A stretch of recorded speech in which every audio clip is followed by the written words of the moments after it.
시간은 여기 보이시죠? ing의 첫 번째 시간입니다. 그러니까 ing로 끝나는 단어들의 중요한 점의 첫 번째 시간입니다.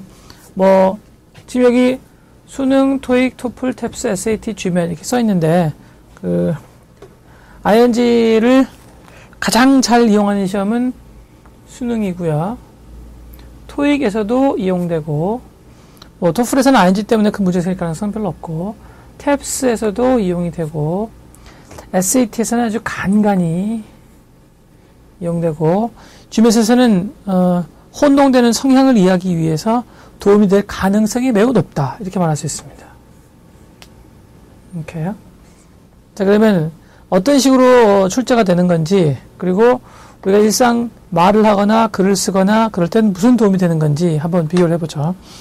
우선 여기 ing, understanding이라는 예가 하나 딱 있는데 이 단어에 한번 그 네 가지의 뜻을 한번 써보겠습니다.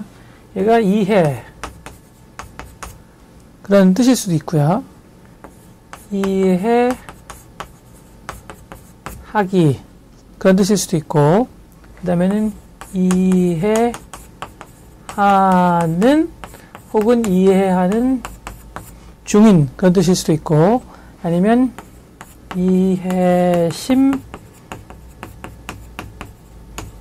많은 그런 뜻일 수도 있습니다. 이게 네 가지로 구별된다.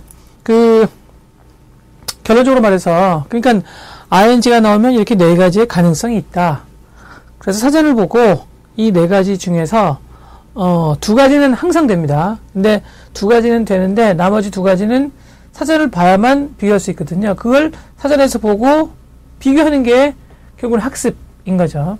그러면 시간이 굉장히 많이 걸릴 겁니다. ing는요. 예전에 한번 어떤 특정한 상담과 수업에서 학생이 시간이 없어 보여서, 그리고 그렇게 복잡한 내용까지는 알 필요가 없을 것 같아서 간단하고 처리했다가 큰 도움이 안 되는 경우를 본 적이 있어서 좀 시간이 걸리더라도 얼마나 걸릴 거냐고요? 글쎄 여기 한 3, 4, 5 모르겠어요. 저도 3번, 4번, 5번 하면서 그러니까 하나 찍고 그 다음에 사람들한테서 여러 가지 말을 들어보고 리뷰를 들어보고 그 다음에 더 자세하게 찍을 건지 어떻게 할 건지 결정하는 거거든요. 자, 이때 이해하기 그 다음에 이해하는 중인 이건 무조건 되는 겁니다. 그러니까 무슨 얘기냐면 간단하게 ing로 끝난 단어들은 모두 다 뭐뭐 하기 뭐뭐 하는 중인 이렇게는 무조건 되는 거예요. 그런데 1번과 4번은 사전에 나와 있을 수도 있고, 다시 말하면 그렇게 쓰일 수도 있고 안 쓰일 수도 있습니다. 예를 한번 들어볼까요? 뭐 아주 굉장히 간단한 예를 한번 들어보죠. 그러면요.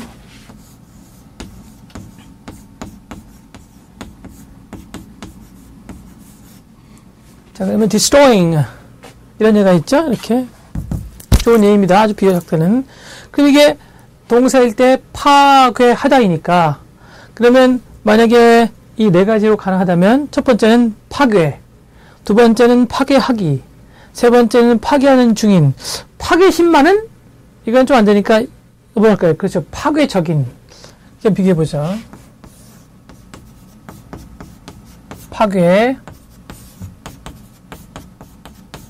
파괴하기, 그 다음에는 파괴하는 또는 파괴하는 중인, 그 다음에는 파괴심만은 웃자고 한 얘기겠죠. 그러므로 파괴적인. 시작할 때 뭐라고 말씀드렸냐면 이해하기, 이해하는 중인, 뭐뭐하기, 뭐뭐하는 중인 이거는 무조건 된다. 하여튼 동사에다가 ing 붙인 단어들은 다 된다. All of it. Not a single exception for this. 전부 다 됩니다. 됐죠? 오케이. 근데 얘는 파괴라는 뜻도 없고요. 파괴적인이라는 뜻도 없습니다. 그러면 파괴는 영어로 뭐냐면 어디다 적을까요? 파괴는 여기다 한번 적어볼게요. 여기다가요. 보이죠? 예. 파괴는 영어로 뭐냐면 destruction. 이 파괴고 destruction. 그 다음에 파괴적이는 영어로 뭐냐면 destructive입니다. 그럼 여러분 understanding 같은 단어가 훨씬 더 많을까요? 아니면 destroying 같은 단어가 훨씬 더 많을까요? 그러니까 이게 일반적인 경우일까요? 얘가 일반적인 경우일까요? 뭐 감이 오실 것 같은데요. 감이 오죠? 얘가 일반적입니다. 그러니까 ing로 끝난 단어가 파괴 혹은 파괴적인 이렇게 쓰이는 경우보다는 안 쓰이는 경우가 훨씬 많습니다. 그러니까 자기 자체로 이렇게 destruction, 자기 자체로 이렇게 destructive라는 다른 스펠링을 갖고 있는 단어들이 존재하는 게 훨씬 더 일반적인 경우입니다. 그럼 우리 한번 이 네 가지를 부를 말이 있어요. 품사들이 있거든요. 뭐 예를 들면 이해일 때는 뭐라고 부른다. 이해하기 일 때는 뭐라고 부른다. 이해하는 중인 일 때는 뭐라고 부른다. 이해심 많은 일 때는 뭐라고 부른다. 그런 게 있는데 그런 거 좀 신경 쓰지 마시고 한번 어떤 경우인지 한번 보겠습니다. 그러면요. 자, swimming. 그러면 수영하기 되죠. 수영하기. 그 다음에 수영하는 중인. 설마 스위밍을 뭔지 모르거나 스펠링을 못 쓰시는 분은 없겠죠. 자, 그러면 스위밍에 수영이라는 뜻이 있습니까? 없습니까? 그죠, 있죠. 스위밍. 있잖아요. 그럼 뭐 4번은 아직 신경 쓰지 말고 4번은 하여튼 스위밍은 수영이라는 뜻으로 쓰일 수 있는 거네요. 이렇게 understanding처럼 이해하기가 아니고 이해라는 뜻으로도 쓰이거나 스위밍처럼 수영하기가 아니고 수영이라는 뜻으로도 쓰이면 사전에 스위밍은 수영이라고 사전에 understanding은 이해라고 나와 있습니다. 그때 그 이해라는 뜻일 때 혹은 수영이라는 뜻일 때 그 단어들을 부르는 말이 뭐냐면 품사가 뭐냐면 그렇죠. 명사입니다. 명사.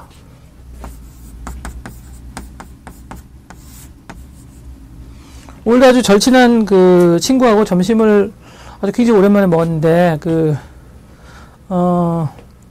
전공이 영문학인 친구예요. 그리고 영어에 대한 이해심, 깊이, 그다음에는 뭐 애정까지는 아니고 이렇게 근데 영어를 별로 좋아하지 않기 때문에 제가 그래서 그런 말은 쓰고 싶지 않고 뭔가 이렇게 열성 이런 게 굉장한 친구인데 그 친구하고도 말할 때 제가 계속적으로 이런 강조를 합니다. 우리가 잊지 말자고 뭐 동감을 하리라고 생각하면서 너무 품사를 강조하는 건 어느 정도까지는 도움이 될지 모르나 사실은 해가 될 가능성이 되게 많습니다. 그러므로 전 진짜 좋은 거는 얘가 이해하기 이런 두 개 뜻이 있다. 이해하는 이해심만은 이런 또 두 개 뜻이 있어 네 개 뜻이 있고 얘는 두 개 뜻밖에 없다. 이렇게 기억하는 게 훨씬 더 좋긴 한데 근데 이미 품사에 노출이 돼 있어서 품사의 개념에 품사라는 말을 들으면 품사를 비교할 수 있으면 더 도움이 되는 사람도 있기 때문에 그래서 이런 접근 방식하고 품사를 사용하는 접근 방식을 다 같이 사용하는 것 뿐입니다. 자, 이런 건 뭐라고 부르냐면 동명사라고 부르죠. 이런 건 뭐라고 부르냐면 현재 분사라고 부릅니다. 현재 분사. 분사 중에서 이렇게 부르는 거죠. 이름은 몰라도 됩니다. 하여튼간에 애들이 품사가 이름이 다 있다. 그 얘기죠. 이거는 형용사라고 부릅니다. 지금 품사를 구별하겠다는 게 목적이 아니고 절대로 혼동하면 안 됩니다. 이게 네 가지의 기능을 하느냐 혹은 두 가지나 세 가지 기능을 하느냐 그걸 비교하겠다는 겁니다. 그러니까 무조건 동사에다가 ing를 쓰면 2번과 3번 다시 말하자면 동명사하고 현재 분사는 무조건 되는데 그러니까 동사에다 ing를 붙이면 뭐뭐 하기, 뭐뭐 하는 중인 이건 무조건 되는데 그냥 일반 명사로 쓰이거나 혹은 일반 형용사로 쓰이는 거는 그럴 수도 있고 안 그럴 수도 있고 이건 사전에 나온다 그 얘기입니다. 그러니까 우리나라말 사전에는 품사하고 뜻이 다 써있을 거고 영어 사전에도 품사하고 뜻이 써있겠지만 근데 이제 뜻이 영어로 써있기 때문에 조금 구별하기 힘들겠죠. 그렇지만 품사는 써있습니다. 더 넓게 말하자면 여러분 넓은 의미에서 동명사는 일종의 명사입니다. 넓은 의미에서 현재 분사는 일종의 형용사입니다. 근데 다른 점이 뭘까요? 요 다른 점이 다음 시간에 우리가 할 일입니다. 자, 그러면 다시 한번요. 오늘 이번 이 시간은 그 오늘이라는 말을 어떻게든 고쳤으면 좋겠는데, 자, 이번 이 시간은 요 understanding하고 destroying 이 두 개의 단어만 딱 구별하세요. 자, 일반적인 어떤 거라고요? 예. 그쵸? 명사형이 따로 있어요. destruction, 파괴, destruction, 파괴, 파괴적인 destructive. 그런데 ing를 붙이면 무조건 파괴하기, 파괴하는 중인, 파괴하는, 이건 무조건 되는 겁니다. 무조건 it works all the time, right? 그런데 얘는 이해라는 명사로도 쓰이고 이해심 많은이라는 형용사로도 쓰이는 겁니다. 그러면 이 차이가 뭐냐는 신경 쓰지 마시고 차이를 원래는 요거 하려고 했었는데 요 두 개를 비교하는 게 낫겠네요. 마음이 바뀐 거죠. 마음 바꾸는 건 뭐 제 마음이죠. 예를 들면 보세요. He is very understanding. 얘가 만약에 4번 뜻이 없었으면 He's very understanding에서 그러면 3번 뜻으로 번역해 볼게요. 그는 매우 이해하는 이다. 그는 매우 이해하는 중이다. 그럼 뭐가 궁금하죠? 어떤 사람이 만약에 그 창수는 말이야 매우 이해하고 있는 중이야. 그러면 이렇게 물어보겠죠. Understanding what? 뭘 이해하고 있는 중인데 그럼 뭐 3번 뜻으로 쓰인 게 아닙니다. 그는 매우 이해이다. 야, 쟤는 매우 이해이야. 썰렁하죠? 그는 매우 이해하기이다. 제정신이 아닌 거죠. 그는 매우 이해심이 많다. 이게 4번 뜻으로 쓰인 겁니다. 됐죠? 그럼 한번 다른 걸 배울까? His theory, his idea is very